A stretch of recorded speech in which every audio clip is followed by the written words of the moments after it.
Well, thanks very much. It's always a pleasure to be here. And whenever Ben invites me to talk about North Korea always obliges by doing something to make the topic even more interesting. Usually it's a nuclear test or a missile test, and this time it was a cyber attack. I'm to talk about North Korea and the final 2 years of the Obama administration, but let me backtrack and sort of start with the Sony attack and the threats of violence that North Korea did as a way of getting a running start, because that will lead to actions by both the United States and North Korea this year and then also into next year.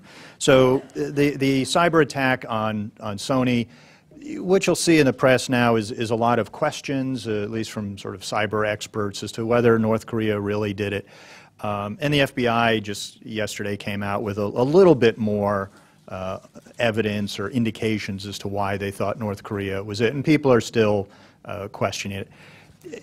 That's always the case. Certainly the FBI is not going to divulge all of its evidence. I remember when I was at CIA, and we would be called upon to release some information to either convince the public or to support the then DCI's annual worldwide threat briefing. And we'd always say, well, there's nothing unclassified we can release. Well, you have to. So we would, release the worst, the fuzziest satellite image, in order to comply. Because we didn't want to give away our sources and methods. So, just as when the CIA released the one satellite photo of this Syrian reactor that Israel bombed that North Korea was helping and people weren't convinced, well, obviously the CIA had hundreds, if not thousands, of images and signals intelligence, et cetera. So, we do have to take, a certain amount of it on faith. But, it certainly, if it was a catalyst to get the lethargic Obama administration to take action against North Korea, I think it reflects that there must be a pretty good, base of evidence behind the scenes. But that questioning really is consistent with things we've seen in the past. When people question whether North Korea had a plutonium-based nuclear weapons program, whether even more sort of stridently opposed was the idea that North Korea had a uranium-based nuclear weapons program, that they were helping Syria with the reactor, that the missiles are getting better and now can threaten the United States, et cetera. So there's this question of the evidence, because it tends to be inconvenient for North Korea to be accused of these actions. So well, then that brings us to the question of could North Korea have done this attack, and would North Korea have done this attack? And the answer is yes to both. I did a lot of interviews right before Christmas about the Sony issue, and what's interesting is I did a lot more U.S. TV interviews about the attack on Sony than whenever North Korea did a nuclear test, whenever a U.S. general said, yes, I think they now have nuclear weapons, when they had a successful missile test.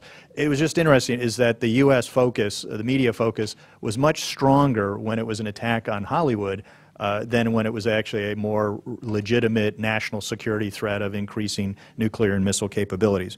But a frequent question was, could these guys possibly have done it? They're such a backward nation, and oftentimes they'd bring up the nighttime satellite photo where you see, virtually no electricity in North Korea.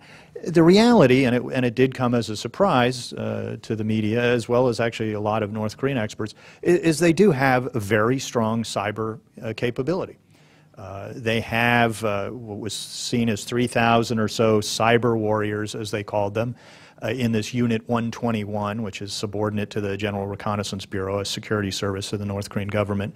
And just yesterday, the South Korean Ministry of Defense said actually now they think they've got 6,000 in this unit. They revised their estimate.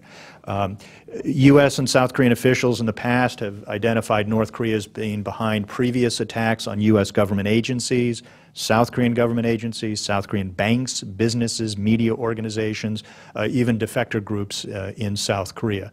And other officials have said that North Korea is in the top 5 countries of the world who have this capability, and perhaps right behind Russia and Iran. So they have the capability. And we know a lot about this unit from defectors who came from that unit.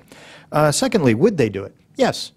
North Korea always responds very strongly to anything that they perceive as an insult to the regime, particularly the leadership. In June or July of this year, They called on President Obama, they called on the UN Secretary General Ban Ki-moon to prevent the release of the movie because they said it was an act of war. It was an act of terror. And so, of course, the U.S. government should prevent the release. Just they do this kind of thing. In 2012, they threatened the headquarters of several South Korean media organizations, newspapers and TV, even publishing the geographic coordinates of the headquarters to make their point, because they were issuing what they said was insulting articles about Kim Jong-un. And they threatened to blow up the headquarters. A year later, they threatened to blow up the South Korean presidential mansion because she would not stop the citizens of South Korea from protesting against North Korea in the streets of Seoul. So this is the kind of thing they do. Now, what can we do about it? There are a number of things. And one of the myths, and I passed around a paper about sort of what I say is some of the 6 myths about North Korean sanctions. North Korea is not the most heavily sanctioned country in the world, despite what you often see in the press. Actually, the U.S., UN, and EU imposed far greater sanctions and targeted financial measures on Iran than on North Korea, and that's one of the reasons they came back to the negotiating table. And that always seemed very counterintuitive because Iran has not tested a nuclear weapon. Iran is still in the Non-Proliferation Treaty. Iran still says its nuclear program is for civilian purposes, and, oh, by the way, it has oil. North Korea has obviously exploded 3 nuclear devices. They've said their nuclear program is for weapons that they'll never give up, and they've pulled out of the NPT. So it seems counterintuitive. Also, just the U.S. unilaterally, using its own laws, has done, imposed far stronger measures, more fully implemented U.S. law against Iran, Burma, Syria, Zimbabwe than North Korea. For example, we've designated Iran and Burma a money laundering concern, but not North Korea, despite mounds of evidence. We've imposed human rights-related sanctions against the leaders, the presidents of Zimbabwe and Congo, but nothing against North Korea, despite 10, 11 months ago, the UN Commission of Inquiry concluded that North Korea's human rights violations were so widespread, systemic, and egregious as to constitute crimes against humanity. Kim Jong-un isn't on any kind of U.S. sanctions list. Presidents of Congo and Zimbabwe have. We have nearly 3 times as many Zimbabwe entities on the U.S. sanctions list as North Korean entities. It's just really kind of mind-boggling. So when I testified last year and laying out a number of recommendations of additional actions, and the question I left the House Foreign Affairs Committee was, why would the U.S. hesitate to more fully enforce its own laws against North Korea than against other countries that have committed far less egregious violations? So when we ask, what can we do, the executive order the President issued was a good first step. I hope it is a first step, as the administration said. There are a number of other things. But in all of them, it'll be a question of the follow-through, because we've repeatedly had very strong rhetoric about the UN sanctions, about the U.S. sanctions, but we've had very little follow-through. And President Obama and Glenn Davies, when he was the six-party talks negotiator, and other State Department officials have all said, there's more we can do. We're considering additional, even blood-curdling sanctions, and yet we continue to wait. So we have the rhetoric, but not the follow-through. So we can identify them as a money laundering concern. We can put them back on the state sponsors of terrorism list. If you look at U.S. law, I think the Sony attack and the subsequent threats against U.S. citizens constitute international terrorism. One of the definitions is a violent act or threat thereof committed in the jurisdiction of the U.S. intended to coerce or intimidate the population. Seems like this would fulfill that. Even if you don't think the Sony attack was, since we took North Korea off the U.S. terrorism list in 2008, several South Korean courts have convicted North Korean operatives for attempted assassinations in the South using poison needles and other means intended to intimidate or coerce the defectors that are living in South Korea. There have been several nations that have intercepted North Korean shipments of conventional arms, prohibited by the UN Security Council resolution, on their way to Hamas and Hezbollah. So that's something else the U.S. can do. We can identify them as a counterfeiter of our currency. U.S. Treasury Department has repeatedly said they're behind the super notes, and yet we haven't identified the government. And also putting additional North Korean and other non-North Korean foreign entities on the list. We've seemed to held back on these third-party violators. An example, in April 2012, after a previous North Korean missile launch, the U.S. and South Korea went to the UN experts group with 40 North Korean entities we wanted to put on the UN sanctions list. China let us have 3. Well, the next day, the U.S. didn't go out and announce, all right, we have 37 entities that we're going to put on the U.S. sanctions list, and then we're going to go around the world and ask everyone to match us on their own unilateral sanctions. We didn't do that. A year later, we went back, and China let us have 10 more. But we're still 27 entities behind what we wanted 3 years ago. We obviously had the evidence for it if we went before the UN. So there are a number of other things that we could do. Now, how does all this play out for this year and next year? Well, we have a number of things. North Korea, as I said, responds strongly to anything it sees as an insult. It sees the executive order as an insult. It sees the movie, the interview, and yes, I've seen it. It's stupid, it's childish, it's juvenile, and it's actually funny. So I sort of hate to admit it, but yeah, it is pretty funny at times. North Korea's reaction to it is far more revealing than anything in the movie itself. So they're going to react to that. They're going to react to the executive order as well as any additional measures we take. And they're also going to continue to respond very strongly to the UN action against their human rights violations. Right now it's sitting in limbo in a bit on the UN Security Council agenda, including the possible referral of the regime and Kim Jong-un to the International Criminal Court. That is very striking that the UN actually took action and is moving the ball down the field on that. So all of that they are going to want to respond to. And also in March and April we have the annual U.S.-South Korean military exercises, which they always blame as the cause of tensions on the peninsula. And they respond strongly. A year and a half ago we had very strong threats from North Korea, some that we had not seen before. There was a great deal more concern in Seoul and Washington as to what they might do, another tactical level attack perhaps, which could escalate. So the next couple months, I think we're going to see North Korea give up on the charm offensive it's been pursuing for the last year and a half, and I think we're going to see a spike in tensions. They could do another nuclear test. Satellite imagery showed preparations for excavation and then preparatory work at 2 adits at the test site a year ago. It's been quiet ever since. Another long-range missile test. We've seen from satellite imagery improvements to 2 of their long-range test facilities, including expansion of a gantry for an even larger missile than we've seen before. I think we're going to see, as we did yesterday from the South Korean Ministry of Defense, increasing indications that North Korea has mastered miniaturization of a warhead and mastered the ability to put it on a missile. So all of that, I think, will raise tension. So I think 2015 will be more tense than 2014 was. And also the administration, I think, will be pushed to do additional measures.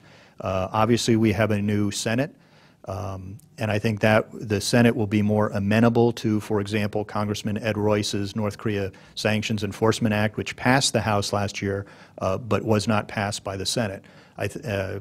Congressman Royce has said he's going to sort of resurrect that. Congresswoman Ross Layton is going to introduce legislation on putting North Korea back on the terrorist list. So I think we're going to see more of a push from Congress, I think both houses of Congress, for doing something on North Korea. And in a way, it's trying to induce the Obama administration to more fully implement existing law. And there are going to be measures to kind of plug the loopholes of existing law and to do other things such as third-party violators, improving inspections of maritime facilities that are known to be involved or at least turn a blind eye to North Korean proliferation. So I'll leave it at that, and I look forward to your questions. Bruce, thank you. Okay, lots of questions. We'll start with Aaron. Thank you very much. Bruce, since both you and Jose Cardenas are here, And I was curious about the comments you made about North Korea not being that heavily sanctioned by the United States. So between Cuba and North Korea, which one of the two was more heavily sanctioned by the U.S.? Also, because North Korea is sort of like a surrogate of China, is Cuba more of a surrogate of Russia? And the Chinese now being more active in the Caribbean, i.e. Venezuela, they're building their own canal through the isthmus. Which one's starting to have more of a power play in our Caribbean and in the Cuba area? Thank you. Well, I'm going to punt on a lot of that to Jose, but I know if you simply count up the number of entities on the sanctions list, there are a lot more Cuban entities, Russian, Balkans, Iranian, and others than North Korea. So that's sort of a quick and dirty answer. There are a number of things that North Korea is doing that I don't think Cuba is doing, counterfeiting our currency, et cetera. So there may be things that the U.S. should apply to North Korea that may not be applicable to Cuba. So it may be a bit difficult to measure it that way. So the U.S. has done things to North Korea, but what I point to is just under existing law, we've done things, we've imposed targeted financial measures on other countries that we didn't do to North Korea, which just seems, odd. Why not enforce our laws? And when people will sort of say, oh, so you want to risk the U.S. relationship with China by maybe putting some Chinese entities on the sanctions list. I said, no, I'm not advocating, aborting the U.S.-China relationship or threatening the U.S.-China relationship. I'm simply saying I don't think China should get immunity from U.S. law. So wherever the evidence takes you, if it's a Chinese bank or business, it's a North Korean, if it's a Syrian, if it's a Singaporean, whatever, wherever the evidence takes you. It's for a policeman, it doesn't matter if the guy, who ran the red light is the mayor's son. If he broke the law, you apply the law. Other questions for Bruce? Chris, I'm sorry, Chris, I see you in the corner next to Aaron. Okay. Guess not. Jose.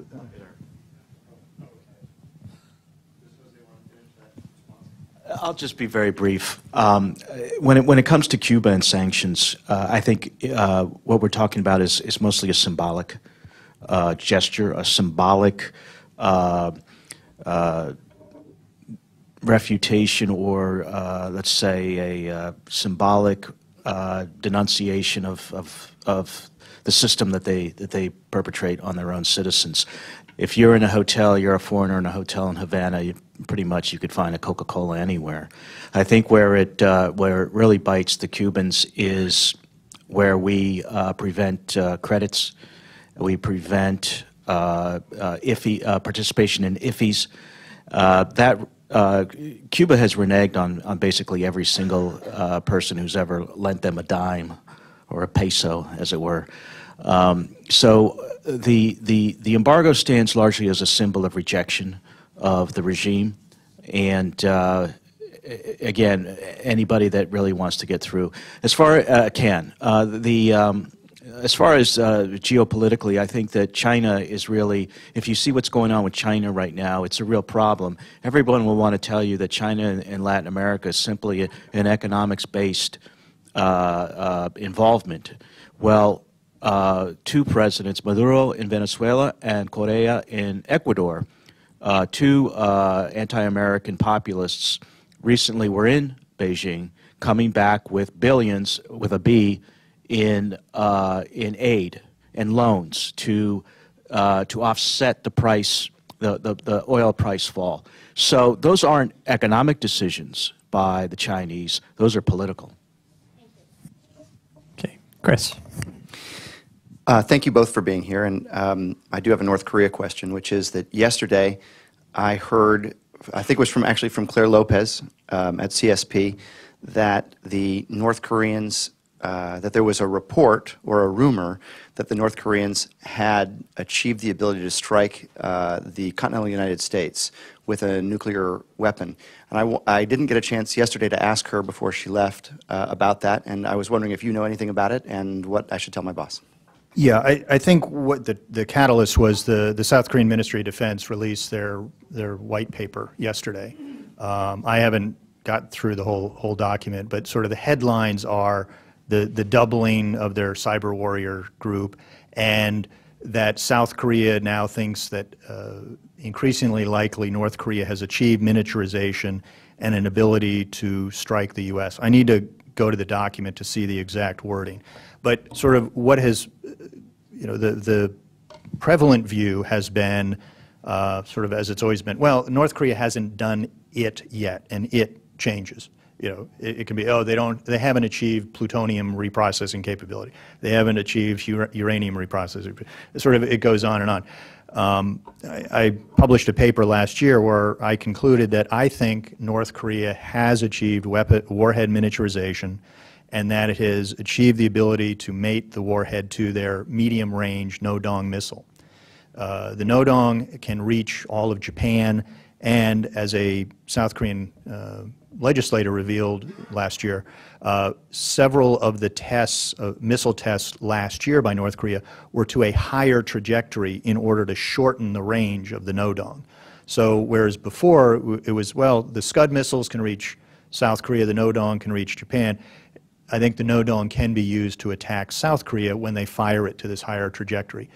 In addition, they are working on their long-range missile, their Taepodong or Unha or whatever they want to call it. In December 2012, when they put a satellite into orbit after several failed attempts, the South Korean Navy dredged up the first and second stages. Afterwards, in March of 2013, the Minister of Defense testified, yeah, realize they have the gadget, and they had U.S. and South Korean experts look at it. They said, we think the range is 10,000 kilometers. Now, if you download an app of distance from Pyongyang to L.A. and Pyongyang to Washington, it's 11,000 kilometers. So when people keep talking about sort of West Coast and things, it goes over the North Pole. So it's not around the world. And that it can reach the U.S. The deputy chairman of the U.S. Joint Chiefs of Staff said, yeah, we concur. It was sort of quicker than we expected. Some anonymous U.S. officials said, yeah, if you look at the tip of the second one, there's a thing there for a warhead. Now, I don't think they have yet, developed the warhead for a Taepodong. So I think the way I've depicted it is the missile has a preliminary capability to reach the United States, but I don't think they yet have, the warhead and the reentry vehicle technology, et cetera, to strike the U.S. But, I mean, we know what path they're on. I just don't know where on that path. But I do think the no-dong already is nuclear capable. Well, I, for one, could have sworn that President Obama said we were going to rid the world of nuclear weapons, so I'm not sure why all this is going down the way it is. Adam. Thanks. So in 2004, there was a movie, Team America, that came out that made fun of Kim Jong-il. I saw it. And I was just wondering, and I saw that, I didn't see the interview, so I can't compare them, but I was just wondering why back then they didn't do anything like they did this time, because I was thinking, now maybe you have no answer for this, but maybe it's a different president, Bush versus Obama, Obama being weaker. Maybe they've seen what Muslim extremists have done in terms of free speech. Maybe they didn't have the tech back then. What are your ideas about why the difference? They actually were very critical of the movie. There were reports that Kim Jong-il had directed the security service to kidnap the producers of Team America. Obviously, they didn't do that.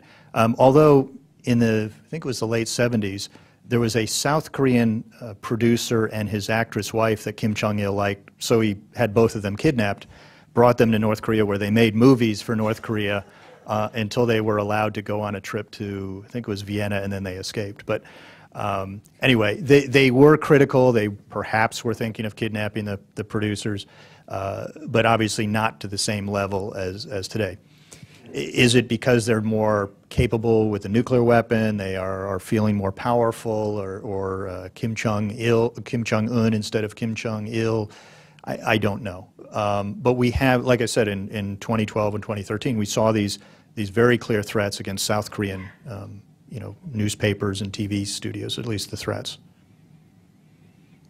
Okay, yes, over here.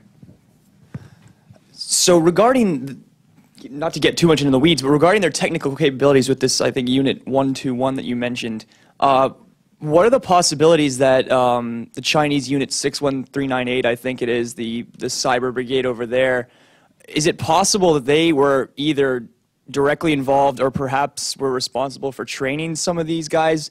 I would imagine, just based, it seems very similar in a lot of the regards from the research that I've done. So I was just curious to hear your thoughts on that. We know from defectors from Unit 121 that they do a lot of the training in North Korea. They also get training from China and I believe Russia. So clearly they're getting a knowledge from that. Now, I mean, just as with their nuclear and missile programs, they try to do it indigenously because they don't trust the Chinese, they don't trust the Russians and previously the Soviet Union. So they always feel embattled and that they're isolated even from their supposed allies, so they try to do it themselves. That said, they do get assistance from China on cyber training. Whether a Chinese unit was involved in this, again, I'll defer to the FBI where they've said it was North Korea. So again, some would say, well, since North Korea couldn't possibly have done it, it's either a disgruntled Sony employee or it could be China. Well, I think that was a way of just, in a way, trying to remove North Korea, from the equation. So I think they get assistance and training from China, but because the U.S. hasn't said they were complicit, I'll take that on faith. Last question for Bruce. Victoria. Bruce, not to parse your remarks. Oh, and incidentally, Adam, that's my boss's second favorite movie. Princess Bride, which he can recite. I was struck by one word you used when you were talking about the interview and whether or not the cyber... What? Was the word inconceivable? It frequently figures in conversation. We actually have a signed picture of the Dread Pirate Roberts in the senator's office, so this is serious stuff.